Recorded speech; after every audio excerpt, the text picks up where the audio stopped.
দিদি তো ছবি তুলছে। এইটা দিদি দিদি কি করেছে তোমাকে?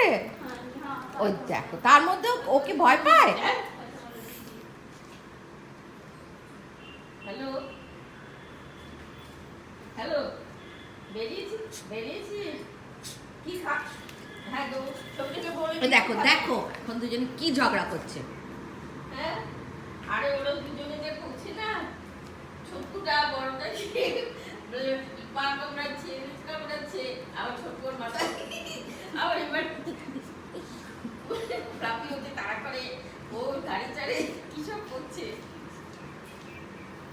খেলছে, মজা করছে। ছোট্টুটা তো বেশি সাহস। কি সব কি খাবি বলি রে, সেটা নিয়ে না, ও কি খাবে?